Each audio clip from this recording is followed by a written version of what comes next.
Back in 1984, they were true friends named Mike and Doug.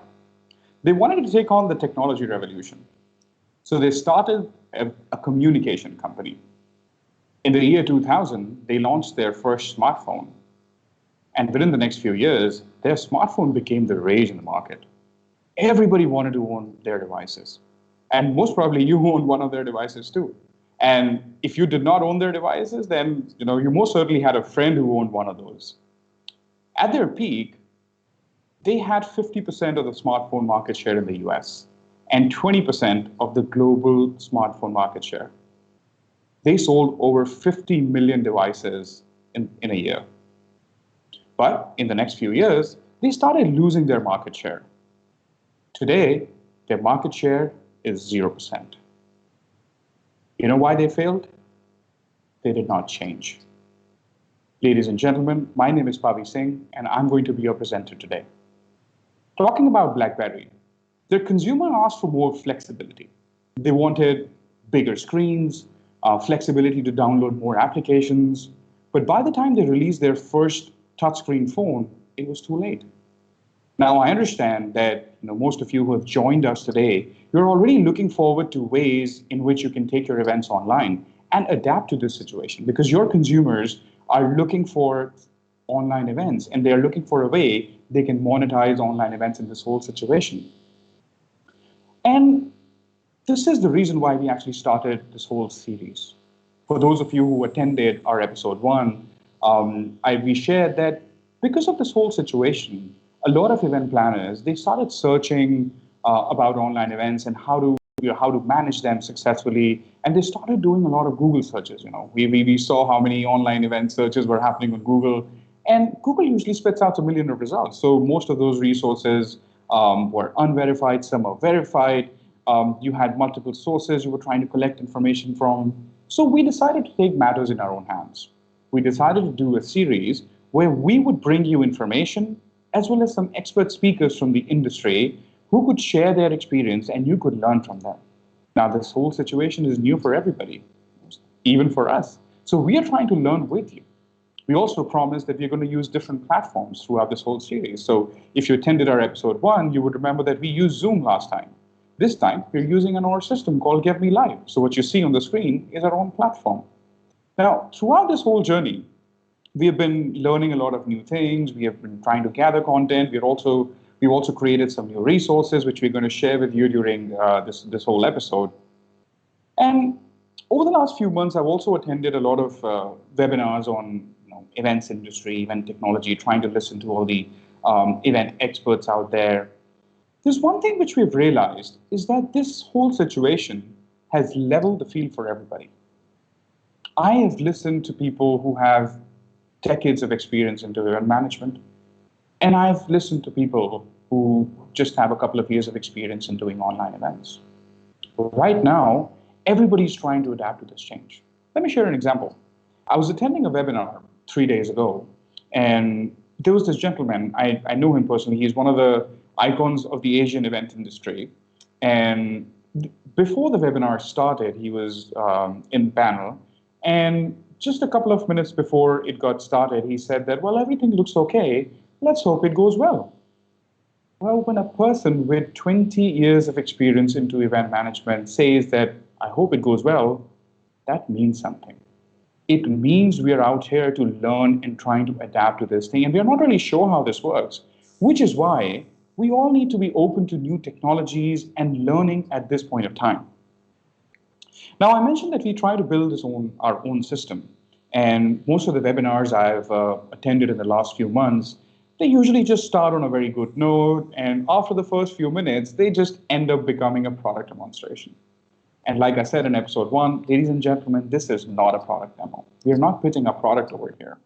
We're just trying to create a platform where we build a community who learns together about online events. We share information, we bring you experts from the industry, and we learn with you. We would love to get your feedback on our platform. So while this webinar is going on, feel free to post your feedback on the chat window. You would have received our email address. So any feedback is more than welcome, and we would love to have a conversation with you. Now, before we get started, I just wanted to share some housekeeping rules. Since this is a webinar, your mics will be turned off, so you can't speak. But on the right of your screen, you will see a chat window. So feel free to post your questions there.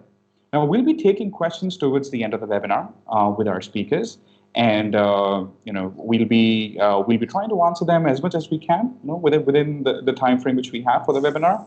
And if you scroll down on the screen, you'll be able to see the agenda, some resources which we have created for you. I'm also going to cover those resources during the presentation, as well as our speaker profiles. Now, this is a recorded webinar, and the recording will be made available after the webinar ends. There's one more thing which I wanted to mention, that if you see the video is pixelated, please try and go to settings and choose 720 pixels. It'll increase the resolution of your video, and you'll be able to view it much more clearly. So let's see what we're going to do today. First of all, we're going to dive into what we did in episode 1. We'll do a quick recap, see what we learned from there. Then we'll dive into today's topic, which is the rise of the digital event manager. We'll talk a little bit about what responsibilities does a digital event manager bears, how is it different from traditional event manager, and where exactly can you find a DEM? Then we have our special guest today with us. Let's have our speakers on the screen. We've got Megan, who's the event marketing director from VentureBeat, and we have Katya, who's the director of events at Product School. Katya has been doing online events for quite a while now, so the digital format is not really new for her. On the other hand, Megan has just finished a huge online event. Katya, Megan, do you want to say hi? Yeah, sure. Well, thank you so much for having me, Pavi, and thank you for the introduction. It's nice to be on the other side of event planning, something different. So let's hope we have a great event today. Great. Yeah, thank you, Pavi. My name's Megan, and I'm from VentureBeat, where we're fresh off our first large-scale digital conference, GamesBeat Summit 2020. And I'm excited to share what we learned and share the future of what digital events could be. Great. Well, thank you so much. Megan, tell us a little bit about your event. I know you just finished your event. How was your experience? Yeah, absolutely. So we had pivoted due to COVID-19 in a little less than 2 months, and we had a large-scale in-person conference for about 500 executives ready, with 2 days, 120 speakers, 2 stages, and we took that entire conference digital. So we had 2 stages running across 2 days, 50 plus breakout sessions with speakers joining, live Q&A after every session. We hosted virtual roundtables to increase engagement. And we even hosted a virtual reception in Oculus venues, watch parties in Hero Live, a virtual Women in Games breakfast presented by Niantic, and a few other really fun, engaging experiences that let our attendees not only watch the content, but also engage with our speakers and engage with each other on Slack and in moderated conversations that really brought that feeling of a large-scale in-person conference online. Wow, Megan. Well, that's exactly what event planners have been, dreaming dreaming to do in these situations. And I'm sure our attendees are going to have a lot of things which they would like to ask you. So thank you so much for sharing that. And Katya, I know that you've been doing online events for quite some time now. Tell us a little bit about the kind of events you do. Yeah, so we're in a similar position as Megan. So we had a massive conference for 4,000 people in San Francisco, which we had to pivot as well and move online, which is happening on May 27th. So we're just gearing up for that. So I'd love to hear what Megan has to say, just to see if I can get some tips from her. And we also run 14 events weekly online as well, now, obviously. So we used to have them all on site, but we had to move everything quickly online. We have 2 events daily with all the speakers, all the attendees. The scale obviously is a bit smaller than Megan's, since those run every day, but that's what we're doing right now. So ours is more on the quantity side of things. Wonderful. And I'm really interested in learning more about how that went and what were some of the things, and especially what you could have done better, because our attendees would love to know what are some of the things which could go wrong in an online event because it's a new format. But for now, let's get back to our presentation. What we're going to do is that after we have our conversation with our speakers, we're going to jump into some resources which we have created for you. And then we're going to take live questions. At this point, I also want to remind everybody that you would see a chat box towards the right of your screen. Feel free to post your questions, and we're going to try and take them towards the end of the presentation. So let's get started. Now, for those of you who attended our episode 1, we talked a little bit about the rise of the digital event manager. 2 days before we did our episode 1, our CEO, Wimo, he did a LinkedIn post about the rise. And this was done because we saw a void in the industry.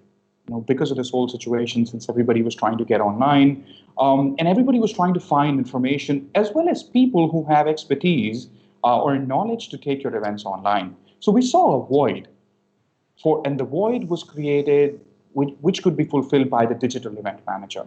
So we made a blog post about that. Feel free to go to our website, and you would see the resource on our event page as well. You could refer that, and you can learn more about that. But we're going to dive in deeper and talk a little bit more about the digital event manager today.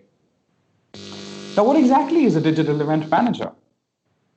A digital event manager is somebody who comes with event management experience and who also has technical expertise to do online events. Now, I'm not saying that you really need to know how to code and how to create your own software. That's not what I meant. What I mean is that if you have event management experience and you're also open to learning about new technologies, if you're aware about what's going on in the online event management, software area, if you know how to operate different systems, you can combine that experience with your event management experience and come out as a digital event manager. Now, what are the responsibilities of a digital event manager? Just like a normal event, we've divided this into 3 different parts: pre-event, during the event, and post-event. In a normal event, before the event gets started, what are you going to do? Well, you're going to look for the right venue to do your event. You'll set up the stage. You'll set up all the equipment. You're going to do some rehearsals with your speakers, making all this kind of setups, whatever happens in a normal event. In an online event, instead of choosing the venue, you're going to look for the right online event platform. You're going to do all the setups, configuration of live platforms. You're also going to set up your live streaming equipment, and then a lot of technical rehearsals. But these are some of the things which we really want you to focus on. Before you get started, you really should take a step back and evaluate your needs. And I talked about this in episode 1, that there are a lot of event planners who wanted to just do an online event because their live event got postponed or canceled. So take a step back and think about, is it just about creating, trying to salvage your sunk cost? Or is it truly about creating a memorable experience for your attendees? Because remember, as per a study, 30% of the people who are attending your webinar will show up for your live event later. So think about creating a truly memorable experience for your attendees instead of just doing an online event for the sake of it. Then the right setup. The right setup is extremely important. Do you have the right hardware? Do you have the right software? Do you have the right team with the expertise to do it for you? And then trials. It's extremely, extremely important in an online event. Like they say, the more you sweat in training, the less you bleed in the battlefield. So it's really important you do your trials with your speakers, internal trials, as much as you can. Now, what do you do while the event is happening? And before I dive in deeper and talk about what's there on the screen, I want to bring my speakers back on the screen and hear their thoughts about what was going on. So, Megan, tell us about your event. When the event was going on, what were some of the things you were doing? Yeah, absolutely. So as an event that was run across 2 stages and live streamed out to YouTube, Facebook, Twitch, Twitter, Mixer, we had a production team handling most of the technicalities. And a lot of what our team was doing was hosting the Q&A rooms, you know, wrangling speakers virtually, and really being there to engage the community, answer any tech issues, and make sure that everyone had a positive experience. So me personally, while I hosted breakout rooms and virtual roundtables, I was also checking in with everyone in Slack, dropping links to where they should go, and really sort of pushing everyone along to the next engaging experience. Wow. Oh, great. And Katya, you mentioned that you do about 14 events in a week. Man, that's a lot. What goes on in your mind when the online event is going on? Yes, so we found a sweet spot for our events, which is a specific style of events that we run. So it's usually just a speaker that is talking to the audience, and we have a comment section, and the engagement goes on through there. So on the weekly basis, our events are of a smaller scale, so there's not as much going on with them. There are no breakout rooms like Megan has. We don't need so many team members, but it's usually about monitoring the comments, creating the questions for the speaker after the event, and supervising the comment section, basically. Well, that's very interesting because I think a lot of our attendees today, they may have smaller size events, like 100, 200, maybe 300 attendees on a webinar. So, you know, if there's somebody in the audience who wants to do a series of webinars or a series of events, one of the tips is that you can try and replicate the same setup in an online event, which is going to save time for you. And we're going to dive in deeper, and we're going to ask some more questions to Megan and Katya. For now, let's get back to the presentation and have a look at what we have on the screen. So I think if we summarize what Megan and Katya just mentioned, what you see on the screen, you know, fits exactly what they said. What you're going to do while the event is going on is you're going to run a live page. You're going to make sure your audio and video mixing is going right. You're going to monitor your check-ins, you know, maybe moderating your chat, moderating Q&A, live engagement, sharing documents real time. You know, in an online event, you could share documents real time. And I'm not really talking about just online meeting software where you're just doing video conferencing, but there are a lot of other systems where you could share documents and engage your audience real time. You'll also be handling technical issues. If somebody's not able to log in, somebody's facing issues, you may want to have somebody who can walk them through on how to log into the online event. And of course, getting feedback, survey, real-time analytics, and of course, recording of the live session. That's very important. This is how your setup could actually look like. Imagine from a live event where you had a big stage, hundreds of attendees, and basically the whole venue was your workspace for the day. You're going to be working in these kind of workspaces for an online event. So have the right hardware set up, have the right audio, video mixing equipment set up, and you're good to go. Now, post-event. Now, in a normal event, when your event is over, you send them post-event feedback survey. You can try and learn from them, and see what you can improve in your next event. You also run some reports, analytics. Well, that's exactly what you're going to do over here.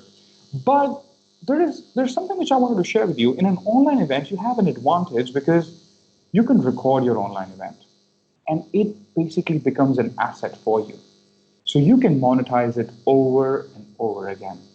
Your online event could be placed on your website, your partner's website, and the sponsors which you're going to have in your online event would be able to monetize and get more value from an online event because you're using it over and over again.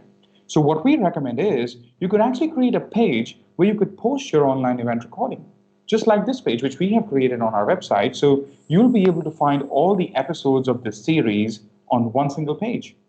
And imagine if we had sponsor logos. Imagine if you had sponsors who are willing to pay you money for some space on your event website. They will be able to get more exposure if there's a place where people keep coming and they watch your past episodes. So food for thought, and I think this is one way you can monetize it. Now, we also created a checklist for digital events, things which you need to make sure you've done pre-event, during the event, as well as after event. So on your screen right now, you'll be able to see these resources. Feel free to download them. We'll also be sending you an email, and we'll post these resources on our page. It's very helpful. For example, if before you start doing your first online event, there are some things which you need to check. Do you have enough privacy and security settings in your tool? How are you going to manage your attendees? How are you going to invite your attendees? How are you taking their registrations? And then, of course, we talked about things during the event as well as after the event. So feel free to download this checklist. It's definitely going to come in handy. Now, what skills does a digital event manager need? Technical literacy. Now, once again, I'm not saying that you need to know how to code, create a software system. What I mean is that you need to be aware about different technologies and systems available. There is literally an app for everything these days.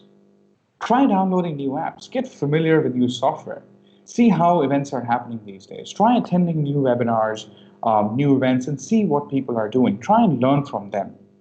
That's what I mean when I say technical literacy. And then combine that knowledge with your wealth of experience which you have into event management, and that's how you can pull off a great online event. Content creation. Now, this is one of my favorites. If you remember, in episode 1, I talked about how important it is. In an online event, content is your event. So please pay extra attention to the kind of content you're creating, because people are going to show up just for your content.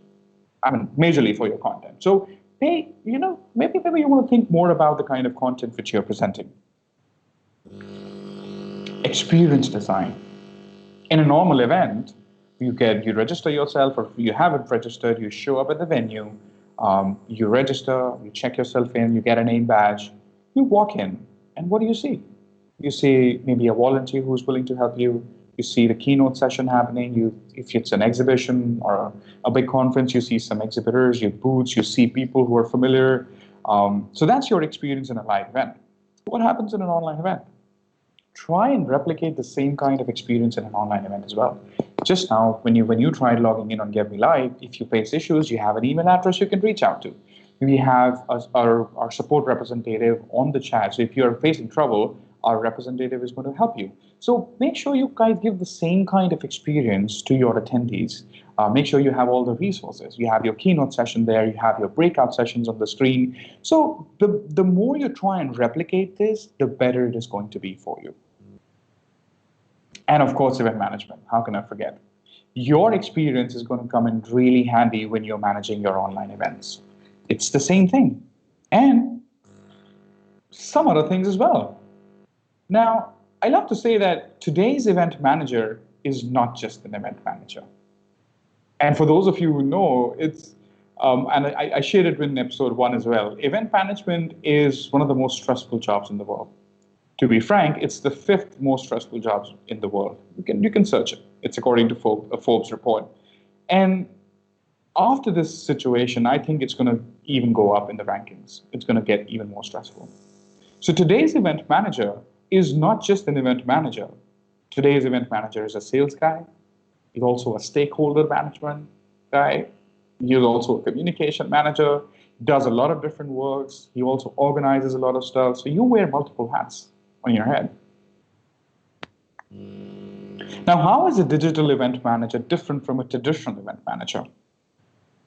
In a digital event manager, we talked about how you will be taking care of your online setup, how you will make sure you have your right hardware set up, versus a traditional event manager where you'll be working with your vendors. You'll be delegating work to a few people. Let's say you have a production agency who's going to build the booths for you. When you're managing your digital event, maybe you want to have a vendor who's going to set up the online platform for you. Maybe you have your designer who's going to set up the whole design for you. So these are some basic differences. Then you're going to choose your online platform. Now, on this screen, I want to take a moment and share an analogy. It's when you do your live events, what do you do when you choose the right venue? You book a 5-star hotel, or a 5-star venue, or a 4-star property. Similarly, there are a lot of online platforms available. Some are 1-star, some are 5-star. So if you're doing your event, your live event in a 5-star property, doesn't your event deserve a 5-star online platform as well? So something to think about. You can try and give a great experience. Don't get me wrong, you can try and do your live event in a 2-star property as well. But you choose to do it in a 4 or 5-star property. Why? because it gives a better experience to your attendees.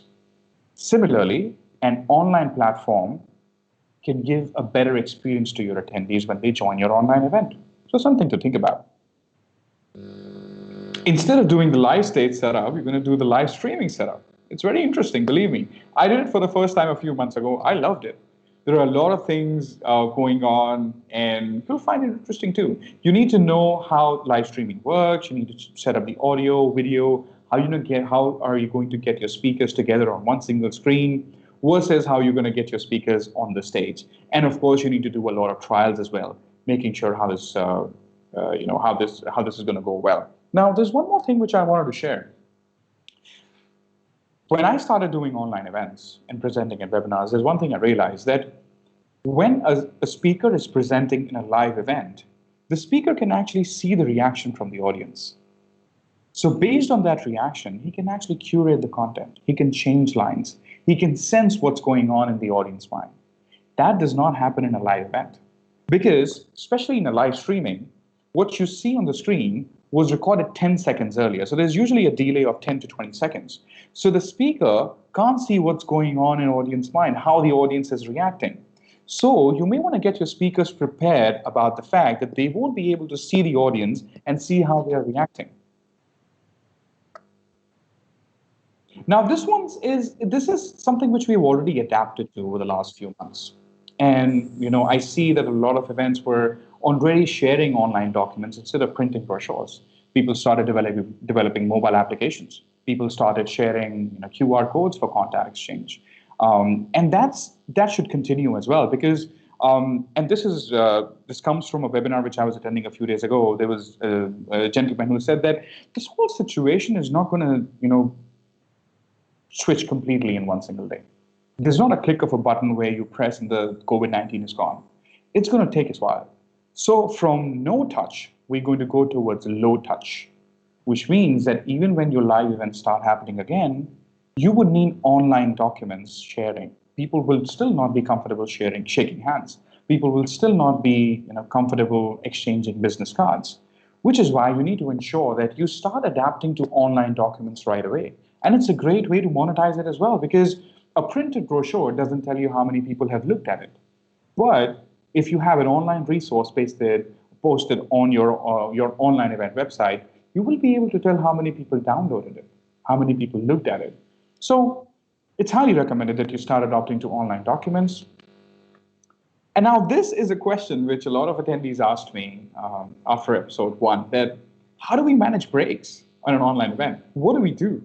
In a normal event, you would just give them a coffee break. People are going to go out. And then I've even seen attendees, trying to ring a bell when it's time for them to get back into the room. What do you do in an online event? Well, you can try and monetize it. This is where you can wear your sales hat. During a break, you can try and play a sponsor video. Maybe show some sponsor logos.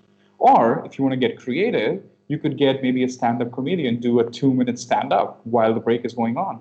Keep them engaged. Keep them interesting. Because remember, like I said in episode 1, that your attendees may be able to spend 2 days with you at your event, but it's very hard to make sure that they sit on their chair for two hours watching your online event. So you've got to keep them engaged all the time. Now, this is where I want to share a resource, and you can see it on our website. We have a resource where we have created the difference between digital events and physical events. So this is going to be very interesting for your stakeholders, somebody who's trying to adopt to online events, somebody who's new. And if you're trying to explain it to somebody else, that how exactly an online event is going to work, instead of a physical event. So feel free to download that resource, spend some time on it. I'm sure it's going to be useful. Now, where do you find a digital event manager? The answer is within yourself. You can try and upskill yourself. Start learning about different technologies which are there in the market. Start attending different webinars. Try and talk to people who have done online events before. And you can learn it yourself. Or you can hire somebody who has done online events before, somebody who has the experience. Or you can simply just outsource it. Find an agency who can produce an online event, and there you go. Now, at this point, let's get our speakers back on the screen. I know our audience is is waiting to get their thoughts on their events. So let's ask them a few questions. Let's start with Katya. Katya, tell us a little bit about what goes great in an event and what goes bad. Sure. Okay, so I think the main benefit for the online events obviously is the reach and the exposure. For example, we at the moment are using LinkedIn. You know, so many people have been laid off, so many people are trying to upskill themselves, learn new things. LinkedIn is the platform where everyone is at the moment. Especially with what we're offering as product school, we're upskilling product managers. So our current market, our target market is on LinkedIn. That's the platform that we use. So what has gone great for us with online events is the increase in registrations. Since we've moved to online, we've experienced 114% of increase in registrations, which Wow. is massive. 114%, that's amazing. Yeah, yeah, that's that's crazy, and it's great for us. You know, having moved from on-site where it was limited to a location, now it's unlimited. There are no geographical borders for us. The things that have gone wrong, there haven't been too many things. The usual, you know, tech glitches. When someone's fiddling, trying to share the slides, or when the speaker has gone about 2-3 minutes talking and they have been on mute. The usual, you know. Yes. Also, I think something that's super important, and I'm sure our audience already know that we've learned hard way. Do not use copyrighted music in your live streams because LinkedIn and Facebook will shut you down for sure. Well, that's a great point. So it's people in the audience may want to take a note of that. Thank you so much. Let's go to Megan. Megan, tell us how do you measure the success of your online event? Absolutely. So events come back to a few different things. Online, you're going to see profit and views be really important, your reach. For us, our GameSpeak Summit in person would be about 500 to 750 people, and that's just how many we could fit in the room.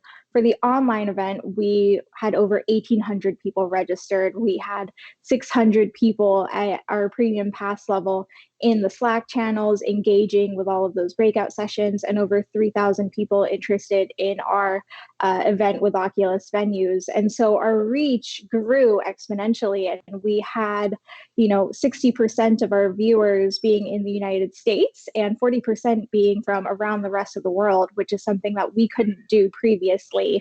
One other big metric is really the views. We get so much engagement across the VentureBeat site. So all of this content goes back there. And for anyone who wasn't able to watch live or didn't know about the event beforehand, they now have access to that content in article format, in videos. And it's a different level of online engagement, online reach, and really value for not just the attendees, but for our partners and our sponsors. That's great, and I think with what you said, I think it's a point to be noted that in an online event there are no boundaries. Nobody's flying into your event. Nobody's spending time, or there's no logistical problems. People can sit at their home and they can attend your online event, which is also what Katya said, and you also experience the same thing, that there are no limits. So you can have more people attend your event at their own flexibility. So that's one good thing about online events. So maybe something to think about. And let's go back to Katya. Katya, what are some of the things you will recommend to our attendees to be aware about before they start doing their first event? Sure. I think we've already spoken about this today. Naturally, networking kind of moves to the second place in online events. So I think it's super important to be aware of the fact that content is king. Your speakers and their content is what makes the event great in an online setting. That's one. Second is understanding the goal of your event. So you need to, once you have a goal, once you know what you want to achieve with that goal, you'll be able to cater everything else towards the goal. So you will decide on the platform, you'll decide on the ways of networking, etc. And it shouldn't be the other way around. You shouldn't pick a platform and then kind of cater your event towards that. The platform has to serve your event. So also I think one of the important things that we always forget to mention, and I know you've touched upon about it today, Pavi, is the emotional connection between the speaker and the audience. It's nice to have your speaker who is not too polished, make a bit of a joke. They are probably sitting in their PJs at home right now, but with the tops, dressed up. So it's just nice to create that kind of rapport emotionally with the attendees. Right, right. Well, thank you so much. And let's go back to Megan. Megan, what all platforms did you use for your event? Absolutely. So for this event, we used a mix of Zoom and Slack. It ended up being the right decision for hosting 2 stages across 2 days. And that's actually a limitation that we found with many other options, is that you could host one stage and have this amazing conversation, but we had our speaker set. We had 120 speakers lined up. And so we didn't want to cut anyone or take that opportunity away. And so we made our platform decisions around, first, our current agenda, and second, the ability to network. So Slack came in handy here. One of our biggest metrics for engagement was if business leaders were able to connect. That's the point of this event in person. And so bringing that online was really important to us. And we found that even with some of these networking apps and the different chats, you couldn't have that real conversation that you could have in Slack, or that you could create in this mature app that many people already knew. And so by using Zoom, we could keep our 2 stages, we could keep our 2 days, we could keep all of our speakers. And with using Slack, we found that we were able to create that space that people could still do deals. We found people sharing the products that they were working on, looking for investors, trying to find the right vendors. And that was really important to us. That's great. And this is a great point, which both you and Katya mentioned, that don't go out looking for an online system and then try to wrap your event around it. Plan about what exactly do you want to do for your online event, and then look for the system which can actually fulfill your needs. So it should be the other way around instead of going around. So maybe have a conversation with somebody who has done it, try and align all your needs, and then evaluate what kind of system is going to work for you. Katya, if there is one thing we ask you to share with our attendees, what would that be? I would reiterate what I've already said, and that is to keep the objective in mind. Whether you want to achieve growth, whether you want to increase your database, whether you want to have more brand exposure, you need to decide on the goal of your event, and then everything else, just like in life, will fall into place. Great, great. And Megan, since you did a big online event, what kind of lead time would you suggest to our audience today before they start planning their event? Absolutely. So I think even with digital events, you need to give yourself 6 months. There's the content creation, there's the marketing, the lead gen, and then the added sort of technology element. And so for us, 6 months is our basis. And it's really important because there's a lot of different technologies popping up. So the tech that you're vetting today, there may be something new in a month, and having that decision and that goal in mind lets you say, okay, well, these are our top 2. And we're going to watch what events happen in the next few weeks and then make our decision that way. And so giving yourself that lead time really gives you some flexibility in that choice. And Megan, your event was big. How many attendees did you have at your event in total? Yeah, so we had over 1,800 people registered at our premium pass level, where you really got the Q&A, you got the breakout rooms, you got that engagement. We had over 600 people. And so really it was larger than in person. The reach was wider. And we were really excited about the experience that we made at that level, because for us, it wasn't just the content. It was also the engagement, the ability to create a space for networking, and to do that in a way that's still intimate and director level and above, because we do focus on business leaders. Okay. So if your event is big, you definitely need a few months to start. And Katya, since your events are smaller in nature, but you do a lot of them, what kind of lead time would you suggest to our audience? Our lead time is about 1 to 2 months. Obviously, we have to find the speakers, and it's the marketing promotion that takes longer. Because we have all of our events under the same template, it's easier in terms of technical capabilities, whereas the recruiting the speakers and promotion, that's what takes us the longer time. Okay, Okay. And Megan, what did you do to engage your attendees at the event? Yeah, so for us, we found that Slack was the best way to engage them. So all of our team members who weren't focused on tech essentially became community managers. And that meant not only going in and liking, commenting, and sharing relevant event, knowledge and content, but also really pushing people towards experiences that they might not have known otherwise. Everyone gets the emails, everyone gets the agenda, but on the day of, it was really important for our team to say, hey, there's a breakout session with this CEO right now. Here's the link. You can go move on over and ask questions. Or if anyone forgot to sign up for a virtual roundtable that was pre-scheduled, you drop the links, you say, hey, let me know if you need a calendar invite. So there was a lot of making sure that everyone took advantage of every engaging opportunity that was there so that even if they missed an email, they still had that opportunity.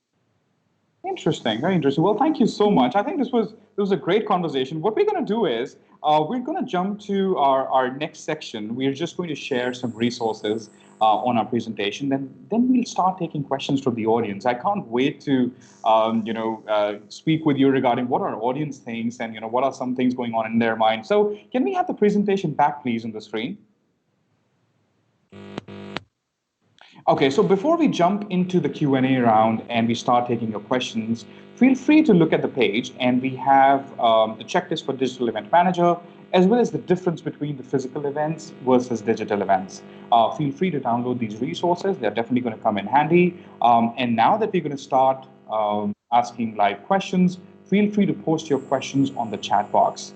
So let's get started. Let's have our speakers back on screen, and let's start. So our first question is from Florence, and Florence is from Great Britain, and her question is, how long are your events online? Do you find that people dropping out of event if it is too long? I think for longer section, Megan, I think this question is going to be suited for you because your event was bigger and it went on for a longer duration. What do you think? How long are your events online? And do you find that people dropping out of event if it is too long?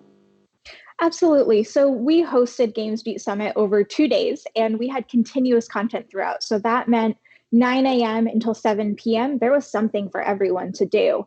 That said, everyone's at home. They have their kids, they're homeschooling, they have other meetings. And so we did see dropout and people come back in.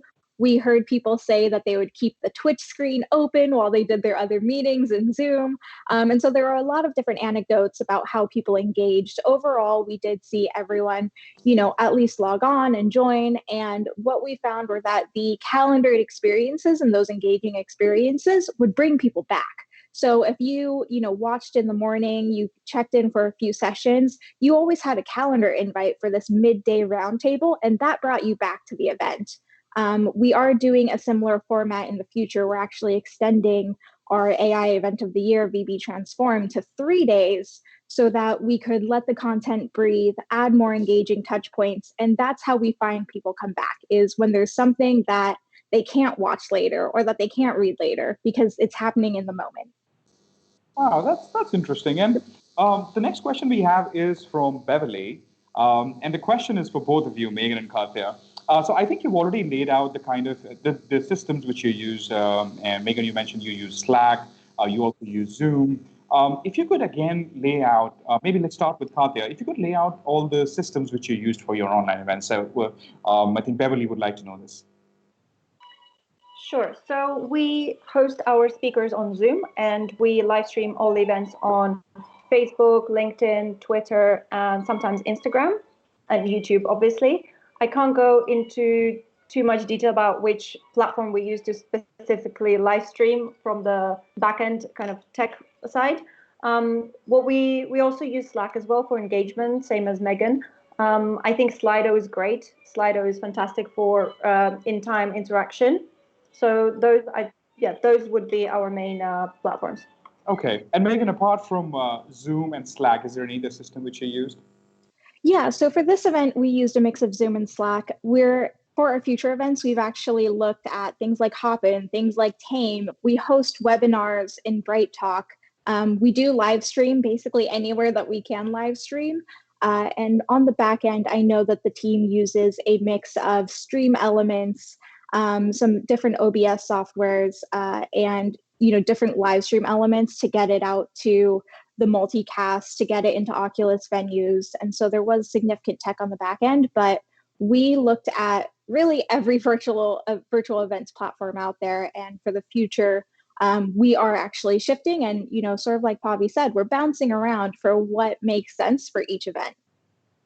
Okay, great. And we're actually receiving a lot of questions about engagement, and I think, Megan, you already answered it. Let's go to Katya, and because you do a lot of events, like 15 events in a week. How do you keep your attendees engaged? Apart from Slack, is there anything else you do? So obviously in the comments, we keep them engaged. We use Slido, as I've already mentioned. And I would say one of the main engagement points is having a great speaker. And we've already talked about, the timing of the event and the length of the talk. What we've noticed is events are most watched, the peak of the events is about when it's 30 minutes. If it's close to 1 hour, that's when the viewership kind of drops slightly. So I'd say 30 minutes is the best kind of sweet spot for how long the event should be, specifically for us, for our short events. So, yeah. Okay, great. Our next question is from Christine, and I think I know the answer to this question. The question is, how do you manage interpretation during a digital event? Actually, when we were working on Give Me Live, we did evaluate a few systems, and Interpret was one of them. There's an option on your screen where after integrating, you could switch the languages, and it does it real time for you. But Megan, do you have any insights, or did you use interpretation in your event? Yeah, so there are some features that are built into Zoom that allow attendees to pick and choose that. For this event, it's not something that we had made a priority due to time crunch, but it is something, for live translation, for ADA accessibility, that we do want to make a priority in the future. And luckily, there's dozens of tools that not only work with existing platforms, but that you could easily sort of port into whatever solution that you find, including, if you're pre-recording, you could get transcripts of that ahead of time and closed caption your own live streams, or you could pre-closed caption your own YouTube videos. So depending on what platform you're using, there's always a solution for that. Okay. Katya, have you ever used interpretation? No, we haven't. But what I found once, we did a virtual summit event in March, and there was actually somebody in the comments saying, hey, this is my platform that I've just built. Click this link, and people could pick their language, and the person on the spot in the comments just came up with that great platform that people could tell him which language they wanted, and they were able to read everything. Okay, great. Our next question is related to multiple meetings and multiple tracks. This question is from Valerie from Singapore. Her question is, and I think Megan, this is more towards you. Any platform suggestions for events that have multiple tracks, breakout sessions, without setting up a series of individual meetings? Yeah, so that's actually something that we weren't able to find right off the bat. We know that some of the solutions that we're looking at in the future have multiple stages in their playbook or in their product roadmap. But that's actually what pushed us to Zoom, is because we had 2 stages.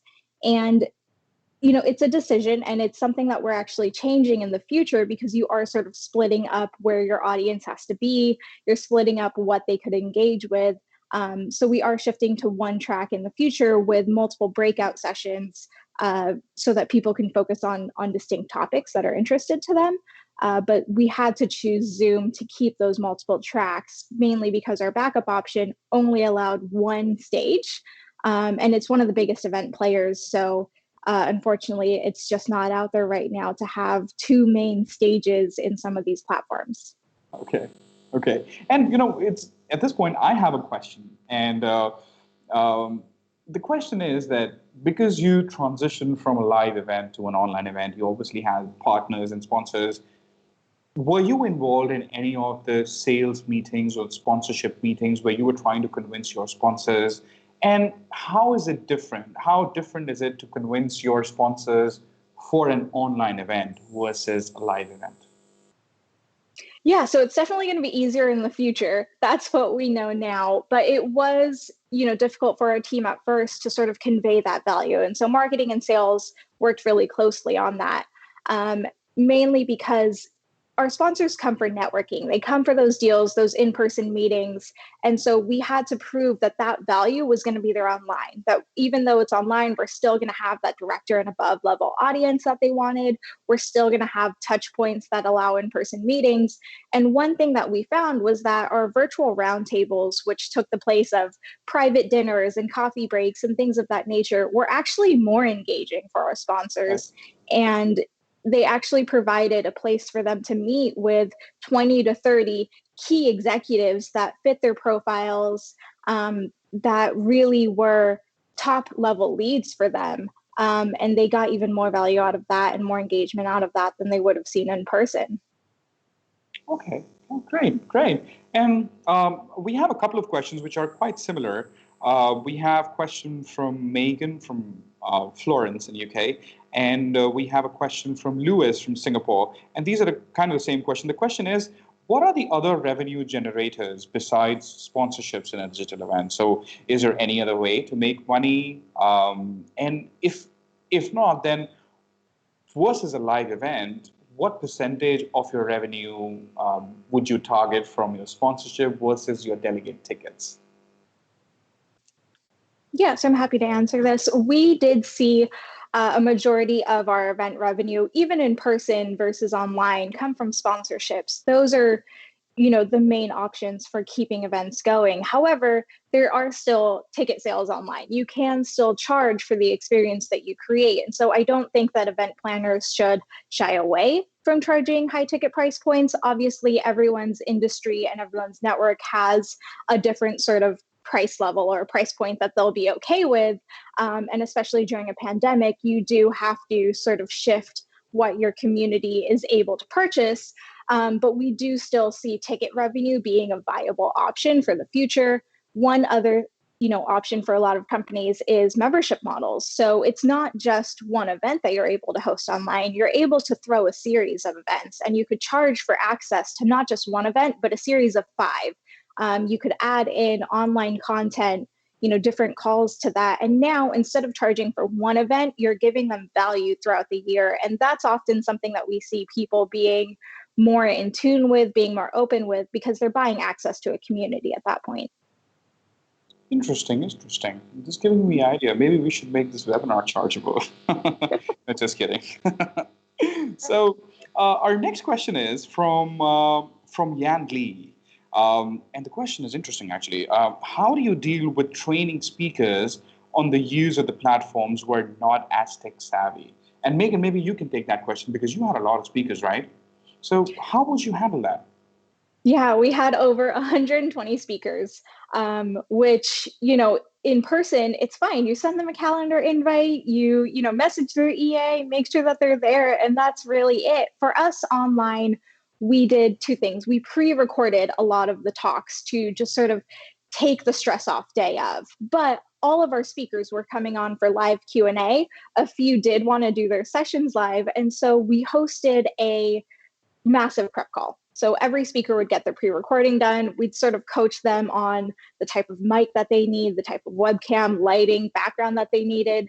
But really for that live Q&A portion and for how the event would work, we hosted one massive speaker prep call. Everyone joined on the platform that we were going to use in the exact view that they would have on the day of. And we tested promoting people to presenters. We walked them through how to log in. We walked them through how they would be sort of moderated with Q&A because we had the moderator port questions into them. They didn't have to look at the chat. And we told them, here's your chance, ask any questions. And that's really how we sort of sussed out anything else that we had missed that they needed to know. Wow. Megan, 120 sessions, so many speakers. How big was your team? We have a pretty small team. The overall VentureBeat team is about 20 people. Working on our event, we pulled in writers who had knowledge of stream elements. We pulled in an external production team that was really only 2 or 3 people. So all in, touching this event was about 10 dedicated team members, including our salespeople, including marketing, including, all the way up to our COO. It was definitely all hands on deck for this shift. Wow, that's amazing. 10 dedicated people, and you pulled off an online event with 1,800 registrations, 120 sessions, multiple speakers. Well, that's really commendable. That's amazing. Yeah, And absolutely. the next question we have, and I think we've already addressed this. The question is from Maria. The question is, for your first digital event, how long before do you suggest an event planner to prepare for? I think Megan did mention that if you have a big event, it's better you start months ago. She would recommend about 6 months. And if your events are smaller, maybe about 100, 200 attendees, it's more webinar style, then maybe give it a month and a half before you start planning your event. Let's look at a few other questions. Now, this one's interesting, and this is from Gwen in the UK. This is for both Megan and Katya. Did you face any technical issues during your events? If so, how did you overcome them? Let's go to Katya first. Katya, you do a lot of online events every week. What are some of the issues which you face regularly, and how do you overcome them? So we have, Megan already mentioned as well that they recorded some of the events and some were live. So that's what we do as well. We kind of balance out live events with recorded just to take the stress off as well, because it can be very stressful. The technical difficulties that we've had, they haven't been major ones. So as I've mentioned, it's, speaker fondling, speaker on mute, speaker live stream being cut off because of the music. So what we usually try to do is compensate for something that has happened. So for us, it's super important to keep the community happy. So we would communicate if there has been an issue, we'd email attendees straight away saying, don't worry about this, we're sorting this out. We'd always also issue them tickets for a different event, which we consider to be a better event. So maybe with a better speaker, better logo. So we always try to compensate for something that has happened. And with the technical difficulties, we try to solve them on the spot. So obviously with mute, it's easy. With a link being broken, we just have to resend it. So those were the kind of difficulties that we faced. Okay. Megan, what about you? What are some of the things which you faced? Yeah, so for us, one of the really major technical difficulties that we found was halfway through day 2, midday, we're not quite sure why, but the internet went down for a lot of different people, and many of us were hardwired in. But if the internet goes down, that's just what's going to happen. And we were able to get everything back up fairly quickly, 5-minute turnaround, no real delay.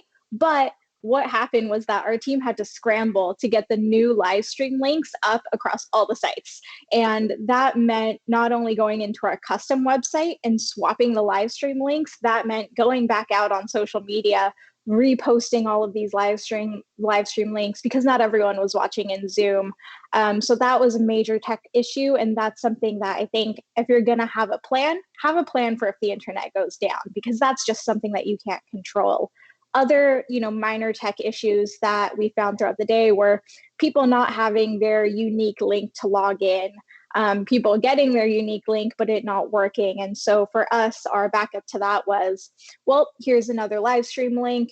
I'll send you another notification for the Zoom access, but otherwise you can watch here, here, or here.